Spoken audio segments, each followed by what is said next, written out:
ढेंकानाल श्रावण मासर प्रथम सोमवार रे विभिन्न शैवपीठ गुड़िक काउड़िया भिड़ जललागी करुवा बेले प्रसिद्ध शैवपीठ कपिलास पीठ श्री श्री चंद्रशेखर महादेव निकट में हजार हजार काउड़िया भक्त मान जललागी करिसेंति। श्रावण मासरे बाबा निकट में जललागी करिबारे सुख समृद्धि बढ़िबा सह मनोकामना पूर्ण होता है बोली भक्त श्रद्धालु मानक विश्वास रही। हजार हजार काउड़िया भक्त माने समागम पाई प्रशासन पक्षर व्यापक व्यवस्था करा जायछि।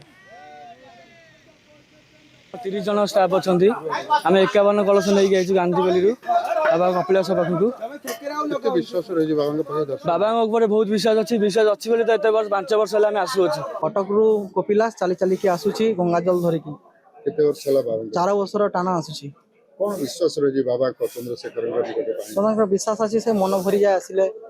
आसिक भल लगी से आम पानी ढाड़ा आसलु आउ श्रृंखलार सहित लाइन देकी भल भाव में पानी ढाली पार्चु भल लगी। समस्त को अनुरोध भल भाव नियम नीति अनुसार पानी ढाले भल भाव समस्ते पानी ढाली पारे। विश्वास रही बाबा ऊपर बहुत विश्वास रही 1352 पाच आम पूरा चलिकी आसीचु बहुत खुशी आउची भक्ति अच्छी बोली कि आम एति पर्यंत पहुंची पारिचु। लोक मैंने लक्ष लक्ष लोक आसिक राति रही ठाकुर बहुत राति 12 सुरू पानी